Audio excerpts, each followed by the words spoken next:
Are you struggling with sleep? Wide awake in the middle of the night? You're not alone.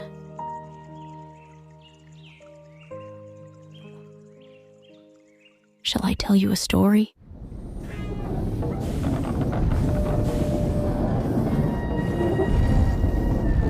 it's Howl's castle! Where? Howl! You need to be more careful. It's dangerous out there. Even the Witch of the Waste is back on the prowl.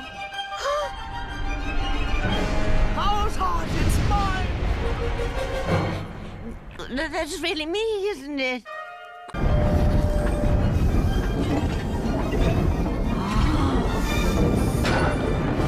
This is a magic house, isn't it? Tonight, let's journey back into the magical world of Howl's moving castle.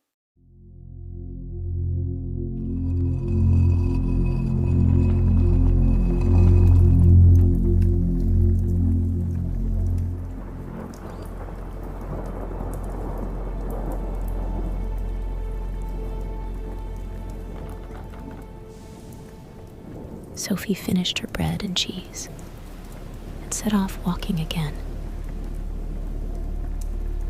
The lane became steeper and steeper, and she found the stick a great help. It was also something to talk to. Sophie thumped along with a will, chatting to her stick. After all, old people often talk to themselves. There's 2 encounters, she said, and not a scrap of magical gratitude from either. Still, you're a good stick. I'm not grumbling, but I'm surely due to have a 3rd encounter, magical or not. In fact, I insist on one. I wonder what it will be. The 3rd encounter came toward the end of the afternoon, when Sophie had worked her way quite high into the hills. A countryman came whistling down the lane toward her. A shepherd, Sophie thought, going home after seeing to his sheep. He was a well-set-up young fellow of 40 or so. Gracious, Sophie said to herself. This morning, I'd have seen him as an old man. How one's point of view does alter. When the shepherd saw Sophie mumbling to herself, he moved rather carefully over to the other side of the lane and called out with great heartiness. Good evening to you, Mother. Where are you off to? Mother, said Sophie. I'm not your mother, young man. A manner of speaking, the shepherd said. Edging along against the opposite hedge, I was only meaning a polite inquiry, seeing you walking into the hills at the end of the day. You won't get down into Upper Folding before nightfall, will you? Sophie had not considered this. She stood in the road and thought about it. It doesn't matter, really, she said, half to herself. You can't be fussy when you're off to seek your fortune.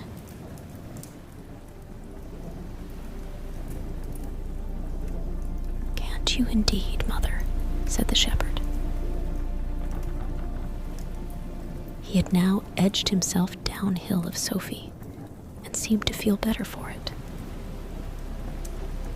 Then I wish you good luck, Mother, provided your fortune don't have nothing to do with charming folks' cattle.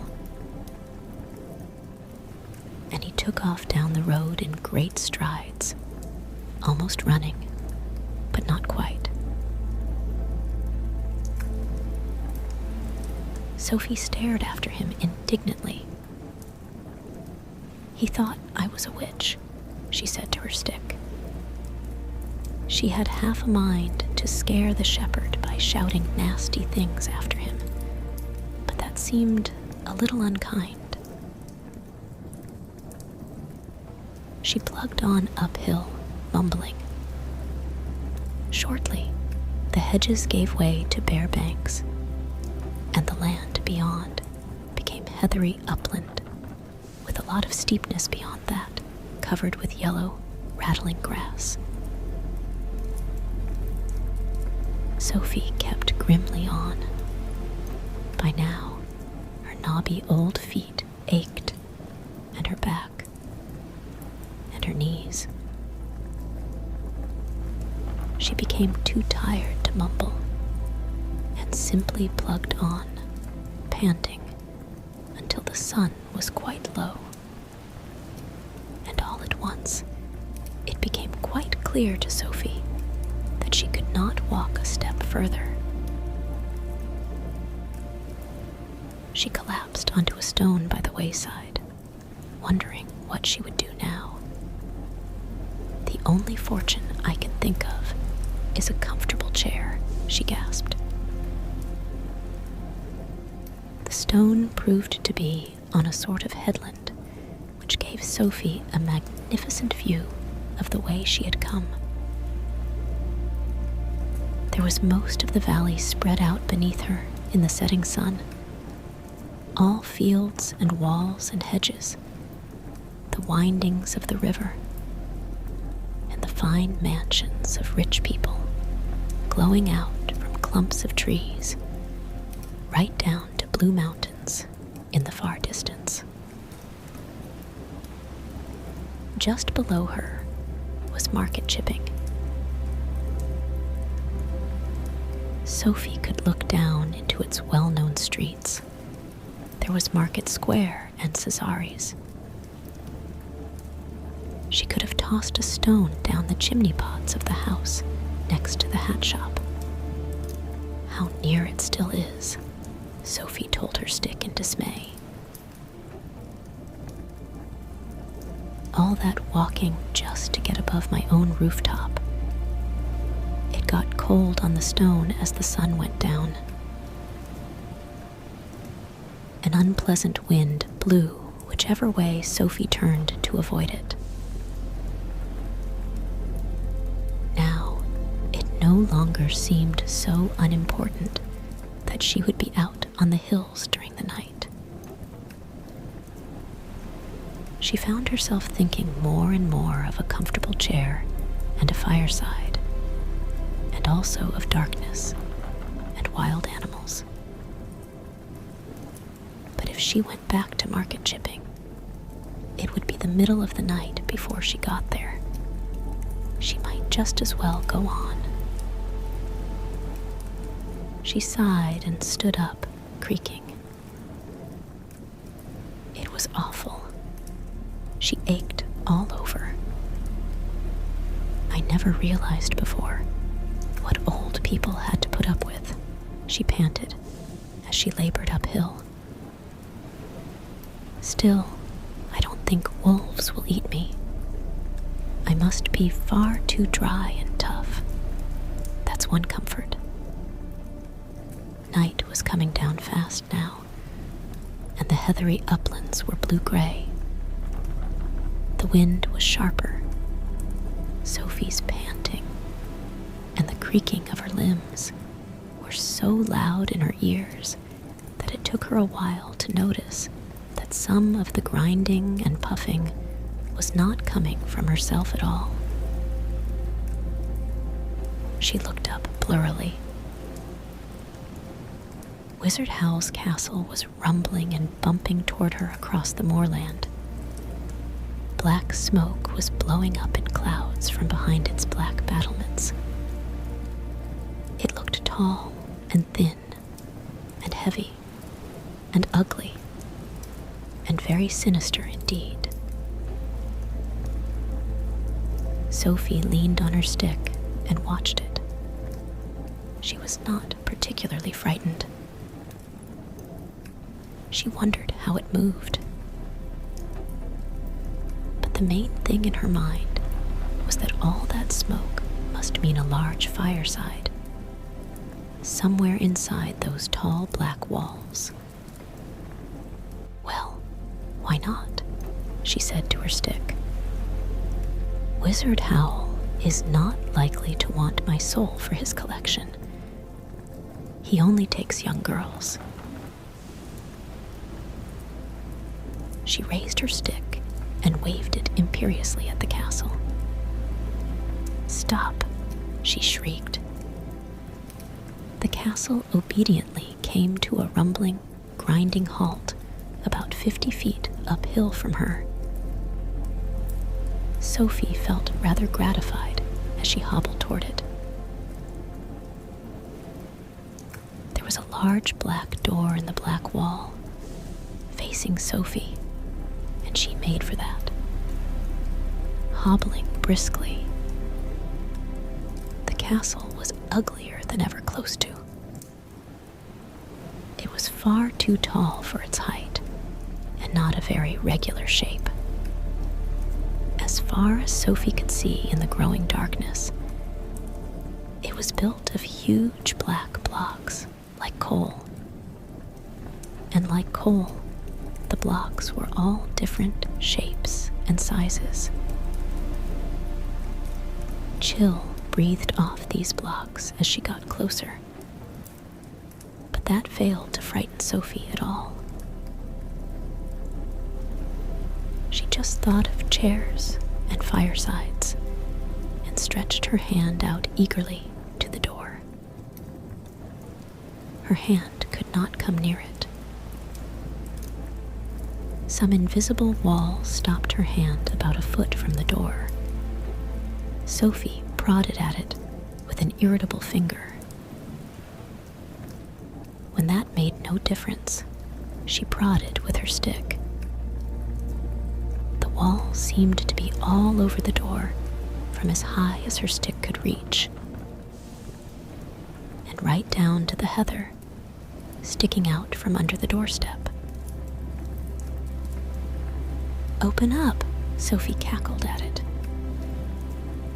That made no difference to the wall. Very well, Sophie said. I'll find your back door. She hobbled off to the left-hand corner of the castle, that being both nearest and slightly downhill. But she could not get round the corner. The invisible wall stopped her again, as soon as she was level with the irregular black cornerstones.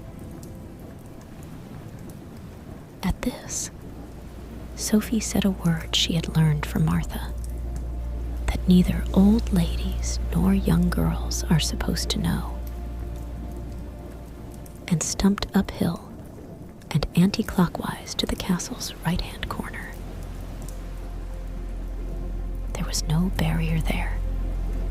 She turned that corner and hobbled eagerly toward the second big black door in the middle of that side of the castle.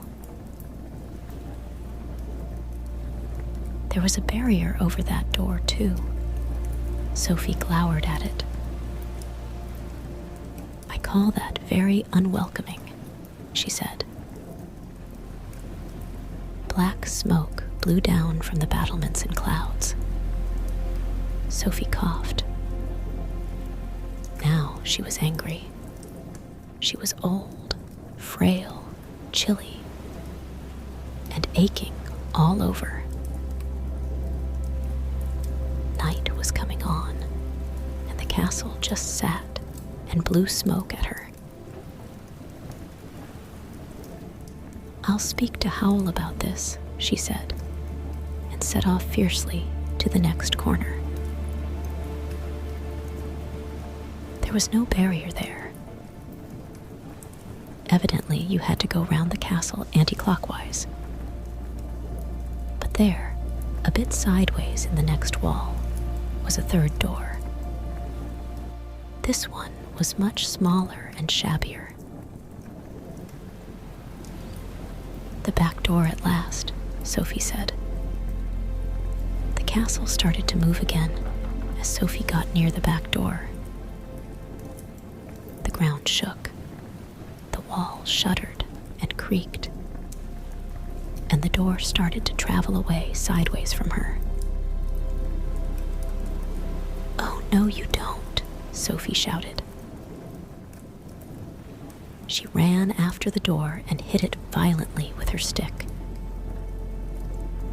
"Open up," she yelled. The door sprang open inward, still moving away sideways. Sophie, by hobbling furiously, managed to get one foot up on its doorstep. Then she hopped and scrambled and hopped again, while the great black blocks round the door jolted and crunched as the castle gathered speed over the uneven hillside. Sophie did not wonder the castle had a lopsided look. The marvel was that it did not fall apart on the spot. What a stupid way to treat a building, she panted as she threw herself inside it. She had to drop her stick and hang on to the open door in order not to be jolted straight out again. When she began to get her breath, she realized there was a person standing in front of her, holding the door too. He was a head taller than Sophie, but she could see he was the merest child, only a little older than Martha. And he seemed to be trying to shut the door on her and push her out of the warm, lamplit, low-beamed room beyond him into the night again. "Don't you have the impudence to shut the door on me, my boy?" she said. "I wasn't going to, but you're keeping the door open," he protested. "What do you want?" Sophie looked round at what she could see beyond the boy. There were a number of probably wizardly things hanging from the beams, strings of onions, bunches of herbs, and bundles of strange roots. There were also definitely wizardly things, like leather books, crooked bottles, and an old, brown, grinning human skull. On the other side of the boy was a fireplace with a small fire burning in the grate. It was a much smaller fire than all the smoke outside suggested. But then, this was obviously only a back room in the castle. Much more important to Sophie, this fire had reached the glowing rosy stage, with little blue flames dancing on the logs, and placed beside it in the warmest position was a low chair with a cushion on it. Sophie pushed the boy aside and dived for that chair. "Ah, my fortune," she said, settling herself comfortably in it. It was bliss. The fire warmed her aches, and the chair supported her back, and she knew that if anyone wanted to turn her out now, they were going to have to use extreme and violent magic to do it.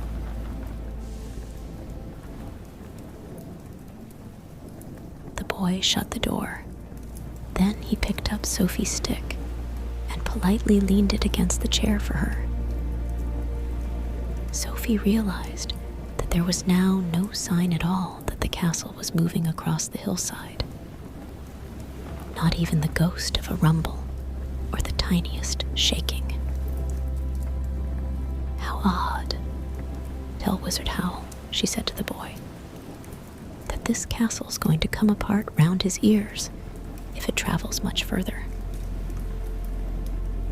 The castle's bespelled to hold together," the boy said. "But I'm afraid afraid Howl's not here just at the moment. This was good news to Sophie. When will he be back? She asked a little nervously. Probably not till tomorrow now, the boy said. What do you want? Can I help you instead? I'm Howl's apprentice, Michael. This was better news than ever. I'm afraid only the wizard can possibly help me, Sophie said quickly and firmly. It was probably true too. I'll wait, if you don't mind. It was clear Michael did mind. He hovered over her, a little helplessly, to make it plain to him that she had no intention of being turned out by a mere boy apprentice. Sophie closed her eyes and pretended to go to sleep. Tell him the name Sophie, she murmured. Old Sophie, she added, to be on the safe side. That will probably mean waiting all night, Michael said, since this was exactly what Sophie wanted. She pretended not to hear. In fact, she almost certainly fell into a swift doze. She was so tired from all that walking. After a moment, Michael gave her up and went back to the work he was doing. At the workbench where the lamp stood. So she would have a whole night's shelter, even if it was on slightly false pretenses, Sophie thought drowsily. Since Howl was such a wicked man, it probably served him right to be imposed upon. But she intended to be well away from here by the time Howl came back and raised objections. She looked sleepily and slyly across at the apprentice. It rather surprised her to find him such a nice, polite boy. After all, she had forced her way in quite rudely, and Michael had not complained at all. Perhaps Howl kept him in abject servility, but Michael did not look servile. He was a tall, dark boy with a pleasant, open sort of face, and he was most respectably dressed. In fact, if Sophie had not seen him at that moment, carefully pouring green fluid out of a crooked flask onto black powder in a bent glass jar, she would have taken him for the son of a prosperous farmer. How odd. Still, things were bound to be odd where wizards were concerned, Sophie thought. And this kitchen, or workshop, was beautifully cozy and very peaceful. Sophie went properly to sleep and snored. She did not wake up when there came a flash and a muted bang from the workbench, followed by a hurriedly bitten-off swear word from Michael. She did not wake when Michael, sucking his burned fingers, put the spell aside for the night and fetched bread and cheese out of the closet. She did not stir when Michael knocked her stick down with a clatter, reaching over her for a log to put on the fire, or when Michael, looking down into Sophie's open mouth, remarked to the fireplace, "She's got all her teeth. She's not the witch of the waste, is she?" "I wouldn't have let her come in if she was," the fireplace retorted. Michael shrugged and picked Sophie's stick politely up again. Then he put a log on the fire with equal politeness and went away to bed somewhere overhead. In the middle of the night, Sophie was woken by someone snoring. She jumped upright, rather irritated to discover that she was the one who had been snoring. It seemed to her that she had only dropped off for a second or so, but Michael seemed to have vanished in those seconds, taking the light with him. No doubt, a wizard's apprentice learned to do that kind of thing in his first week, and he had left the fire very low. It was giving out irritating hissings and poppings. A cold draft blew on Sophie's back. Sophie recalled that she was in a wizard's castle, and also, with unpleasant distinctness, that there was a human skull on a workbench somewhere behind her. She shivered and cranked her stiff old neck around, but there was only darkness behind her. "Let's have a bit more light, shall we?" she said. Her cracked little voice seemed to make no more noise than the crackling of the fire. Sophie was surprised. She had expected it to echo through the vaults of the castle. Still, there was a basket of logs beside her. She stretched out a creaking arm and heaved a log on the fire, which sent a spray of green and blue sparks flying up the chimney. She heaved on a second log and sat back, not without a nervous look or so behind her, where blue-purple light from the fire was dancing over the polished brown bone of the skull. The room was quite small. There was no one in it but Sophie and the skull. "He's got both feet in the grave, and I've only got one," she consoled herself. She turned back to the fire, which was now flaring up into blue and green flames. "Must be salt in that wood," Sophie murmured. She settled herself more comfortably, putting her knobby feet on the fender and her head into a corner of the chair where she could stare into the colored flames, and began dreamily considering what she ought to do in the morning. But she was sidetracked a little by imagining a face in the flames. "It would be a thin blue face," she murmured, "very long and thin, with a thin blue nose. But those curly green flames on top are most definitely your hair. Suppose I didn't go until Howl gets back. Wizards can lift spells, I suppose. And those purple flames near the bottom make the mouth. You have savage teeth, my friend. You have 2 green tufts of flame for eyebrows." Curiously enough, the only orange flames in the fire were under the green eyebrow flames, just like eyes. And they each had a little purple glint in the middle that Sophie could almost imagine was looking at her, like the pupil of an eye. "On the other hand," Sophie continued, looking into the orange flames, "if the spell was off, I'd have my heart eaten before I could turn around." "Don't you want your heart eaten?" asked the fire.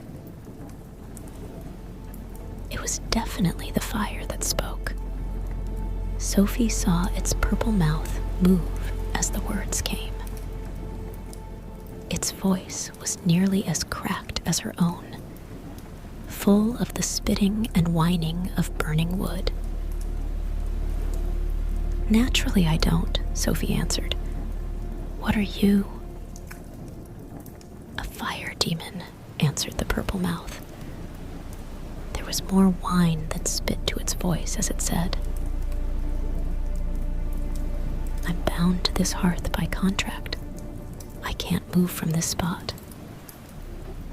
Then its voice became brisk and crackling.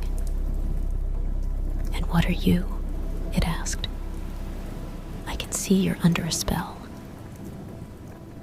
This roused Sophie from her dreamlike state. You see? She exclaimed. Can you take the spell off? There was a popping, blazing silence, while the orange eyes in the demon's wavering blue face traveled up and down Sophie. It's a strong spell, it said at length. It feels like one of the Witch of the Wastes to me. It is, said Sophie. But it seems more than that, crackled the demon. I detect 2 layers. And of course, you won't be able to tell anyone about it, unless they know already. It gazed at Sophie a moment longer. I shall have to study it, it said. How long will that take? Sophie asked. It may take a while, said the demon. And it added in a soft, persuasive flicker. How about making a bargain with me? I'll break your spell if you agree to break this contract I'm under. Sophie looked warily at the demon's thin blue face. It had a distinctly cunning look as it made this proposal. Everything she had read showed the extreme danger of making a bargain with a demon. And there was no doubt that this one did look extraordinarily evil. Those long purple teeth. Are you sure you're being quite honest? She said. Not completely, admitted the demon. But do you want to stay like that till you die? That spell has shortened your life by about 60 years, if I am any judge of such things. This was a nasty thought, and one which Sophie had tried not to think about up to now. It made quite a difference. This contract you're under, she said. It's with Wizard Howl, is it? Of course, said the demon. Its voice took on a bit of a whine again. I'm fastened to this hearth, and I can't stir so much as a foot away. I'm forced to do most of the magic around here.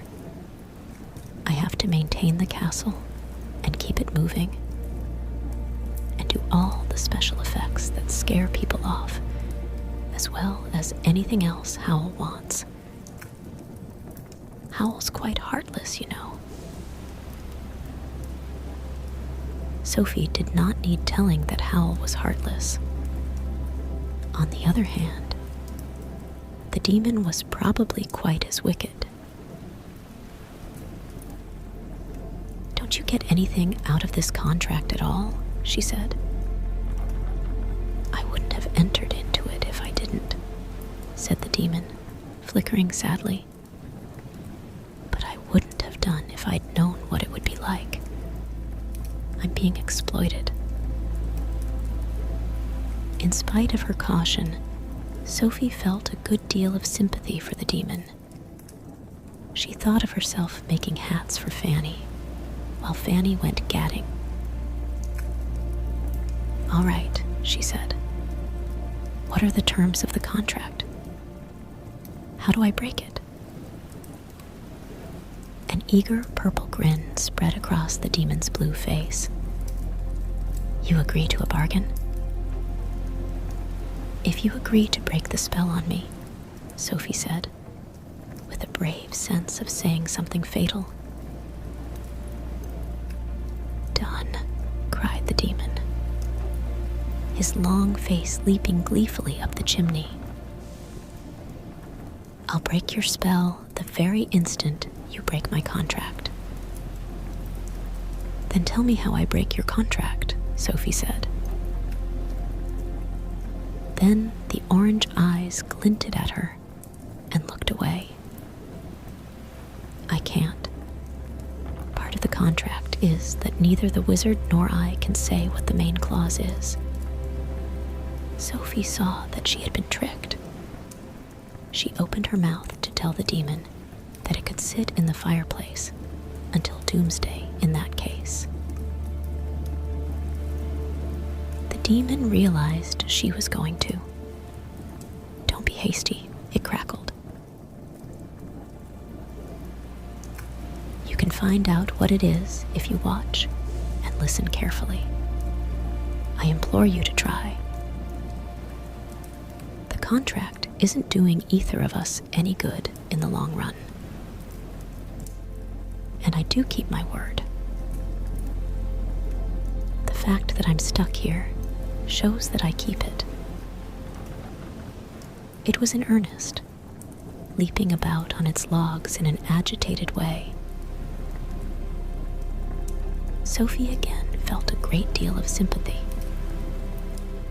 But if I'm to watch and listen, that means I have to stay here in Howl's castle, she objected. Only about a month. Remember, I have to study your spell too, the demon pleaded. But what possible excuse can I give for doing that? Sophie asked. Well, think of one. Howl's pretty useless at most things. In fact, the demon said, venomously hissing, he's too wrapped up in himself to see beyond his nose half the time. We can deceive him as long as you'll agree to stay. Very well, Sophie said. I'll stay. Now find an excuse. She settled herself comfortably in the chair while the demon thought. It thought aloud in a little crackling, flickering murmur, which reminded Sophie rather of the way she had talked to her stick when she walked here. And it blazed while it thought with such a glad and powerful roaring that she dozed again. She thought the demon did make a few suggestions. She remembered shaking her head to the notion that she should pretend to be Howl's long-lost great-aunt, and to one or two other ones, even more far-fetched, but she did not remember very clearly. The demon at length fell to singing a gentle, flickering little song. It was not in any language Sophie knew, or she thought not, until she distinctly heard the word saucepan in it several times, and it was very sleepy sounding. Sophie fell into a deep sleep, with a slight suspicion that she was being bewitched now, as well as beguiled, but it did not bother her particularly. She would be free of the spell soon. When Sophie woke up, daylight was streaming across her. Since Sophie remembered no windows at all in the castle, her first notion was that she had fallen asleep, trimming hats, and dreamed of leaving home. The fire in front of her had sunk to rosy charcoal and white ash, which convinced her that she had certainly dreamed there was a fire demon. But her very first movements told her that there were some things she had not dreamed. There were sharp cracks from all over her body.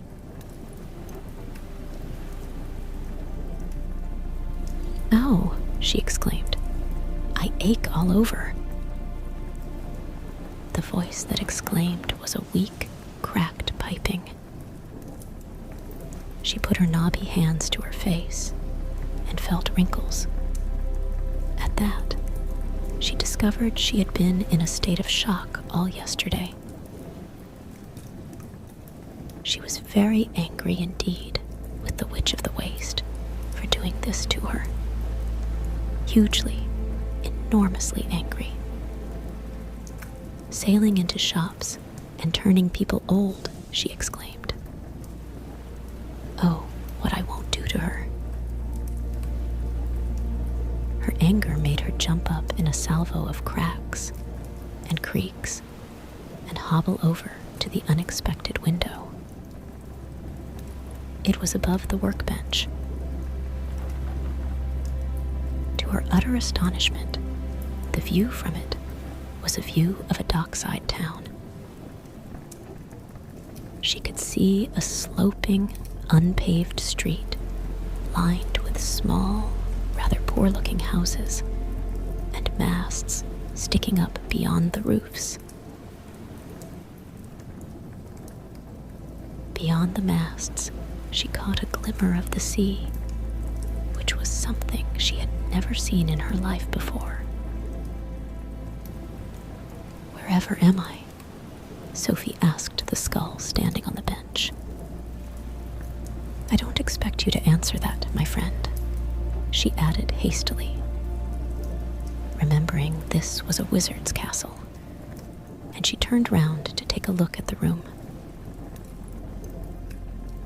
It was quite a small room, with heavy black beams in the ceiling. By daylight, it was amazingly dirty. The stones of the floor were stained and greasy. Ash was piled within the fender, and cobwebs hung in dusty droops from the beams. There was a layer of dust on the skull. Sophie absently wiped it off as she went to peer into the sink beside the workbench.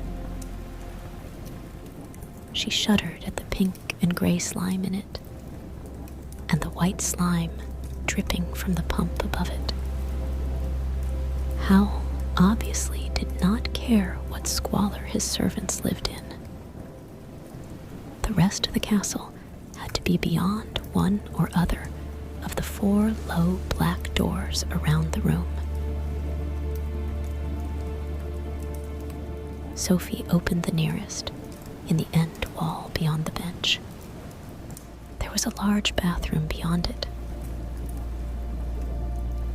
In some ways, it was a bathroom you might normally find only in a palace, full of luxuries such as an indoor toilet, a shower stall, an immense bath with clawed feet, and mirrors on every wall. But it was even dirtier than the other room. Sophie winced from the toilet, flinched at the color of the bath, recoiled from green weed growing in the shower, and quite easily avoided looking at her shriveled shape in the mirrors, because the glass was plastered with blobs and runnels of nameless substances. The nameless substances themselves were crowded onto a very large shelf over the bath.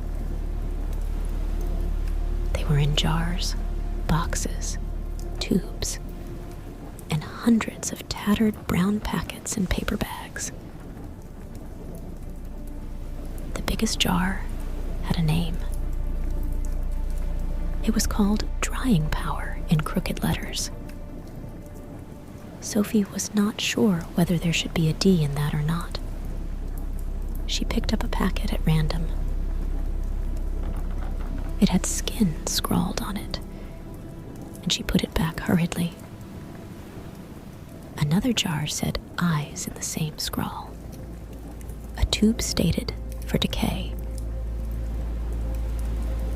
It seems to work too, Sophie murmured. looking into the wash basin with a shiver. Water ran into the basin when she turned a blue-green knob that might have been brass and washed some of the decay away.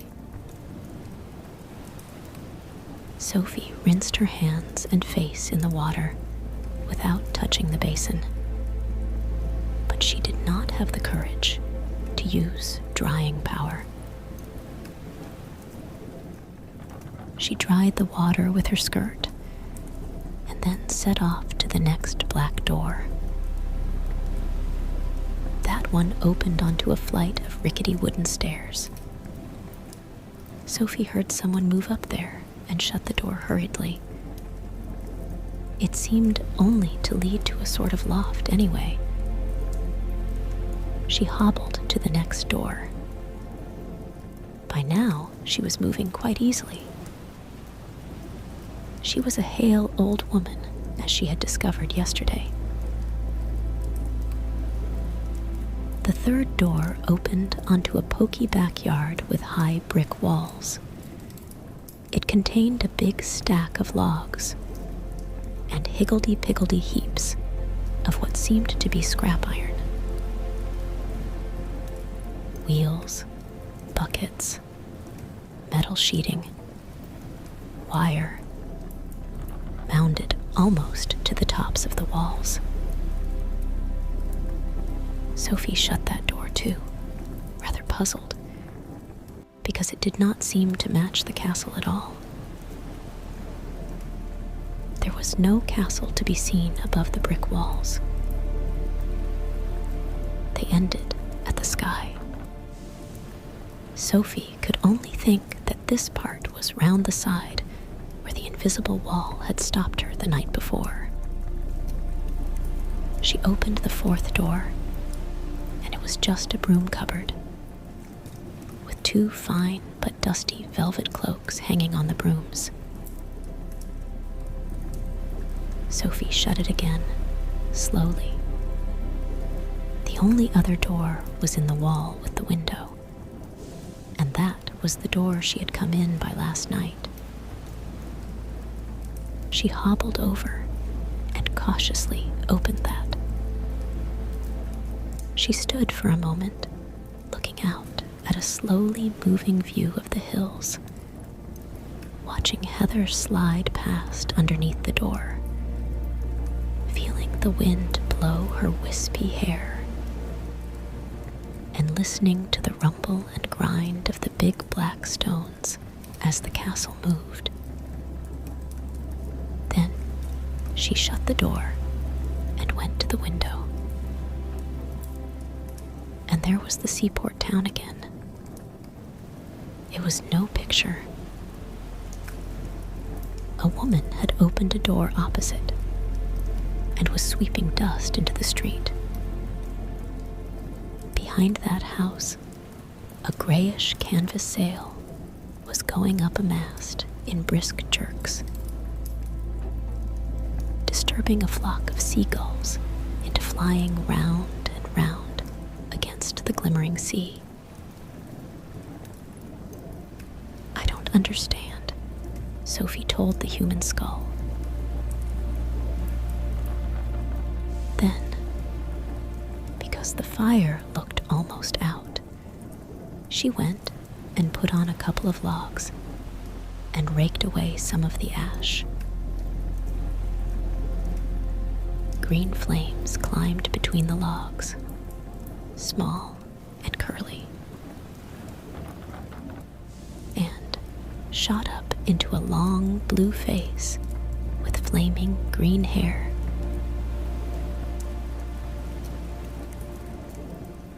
"Good morning," said the fire demon. "Don't forget, we have a bargain."